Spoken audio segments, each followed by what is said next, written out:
आकाशवाणी भोपाल से प्रस्तुत है बैतूल जिले की चिट्ठी। आलेख मयंक भार्गव, वाचन स्वर Deepa Singh.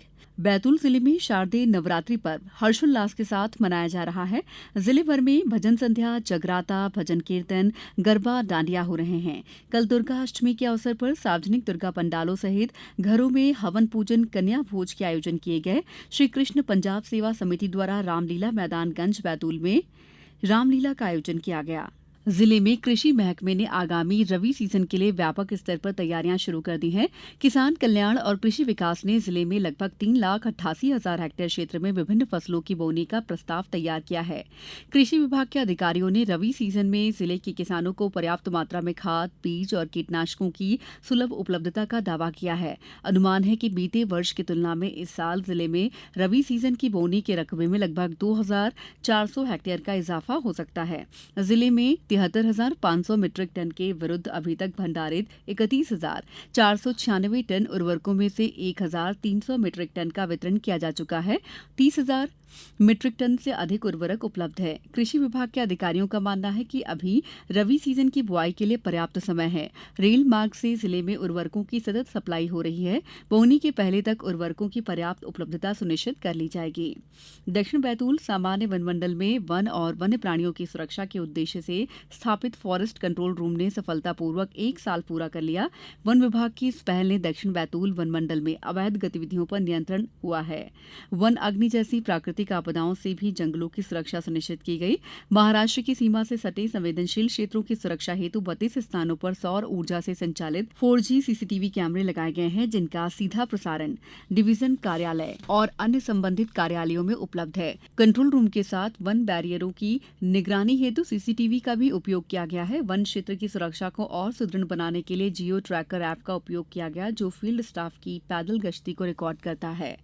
Forest control room की स्थापना के 1 साल के दौरान वन विभाग ने 21,30,000 रुपए की अवैध संपत्ति जब्त की है। वर्ष 2024 में वन मंडल को मात्र 81 फायर अलर्ट प्राप्त हुए, जो पिछले साल की तुलना में 76.45% कम है।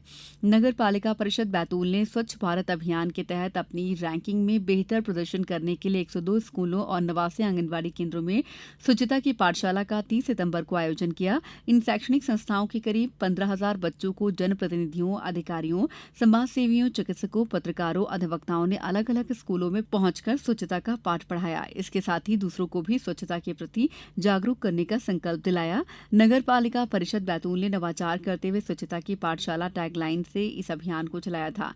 शासकीय कन्या हायर सेकेंडरी स्कूल गंज में केंद्रीय मंत्री दुर्गादास उइके ने बालिकाओं को स्वच्छता का महत्व बताते हुए कहा कि अधिकांश बीमारियां गंदगी के कारण होती हैं। उन्होंने कहा कि हम स्वच्छ रहेंगे तो ही स्वस्थ रहेंगे।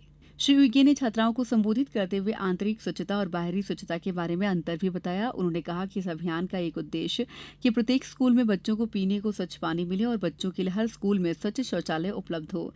वहीं केंद्रीय विद्यालय में बैतूल के विधायक हेमंत खंडेलवाल ने बच्चों की स्वच्छता की पाठशाला लगाई। उन्होंने कहा कि हर व्यक्ति स्वच्छता को लेकर चिंता करता है। शासकीय उत्कृष्ट विद्यालय में जिला पंचायत अध्यक्ष राजा पवार ने कहा कि स्वच्छता की पाठशाला जैसे अभियान एक दिन न चलाकर निरंतर चलने चाहिए। ऐसे अभियानों से प्रेरणा मिलती है। स्वच्छता को हम सभी को अपनाना चाहिए। अगर हमें बीमारी से बचना है तो स्वच्छता को अपनाना होगा, क्योंकि हमारे आसपास की गंदगी से ही हमें बीमारी आती है। शासकीय कन्या हायर सेकेंडरी स्कूल बैतूलगंज में कलेक्टर नरेंद्र कुमार सूर्यवंशी ने कहा कि बालिकाओं के लिए सैनिटरी नैपकिन की व्यवस्था स्कूलों में की जानी चाहिए। उन्होंने महिला शौचालयों में ढक्कन वाले डस्टबिन अनिवार्य रूप से रखने, स्कूलों में सूखी पत्तियों से खाद बनाने की यूनिट स्थापित करने और स्कूल के किसी कोने को कबाड़ से जुगाड़ अवधारणा पर तैयार करने की बात भी कही। रेड रोज स्कूल में पुलिस अधीक्षक निश्चल झारिया ने कहा कि नगर पालिका ने स्वच्छता को लेकर जो पाठ्यक्रम तैयार किया है, इसकी नियमित रूप से स्कूल में पढ़ाई होनी चाहिए, ताकि ऐसे कार्यक्रम बार बार आयोजित करने की आवश्यकता न पड़े। पीएमश्री विद्यालय में नगर पालिका सीएमओ ओमपाल सिंह भदौरिया ने कहा कि सहभागिता का जन आंदोलन है, ताकि आने वाली पीढ़ी स्वच्छता के प्रति जागृत हो। भविष्य में स्वच्छता के लिए ऐसे अभियान की जरूरत न पड़े। आने वाली पीढ़ी को ऐसा स्वच्छ वातावरण दें कि वातावरण में कोई विकृति न हो। इसी सोच के साथ इस नवाचार को शुरू किया गया है। जिले की चिट्ठी समाप्त हुई।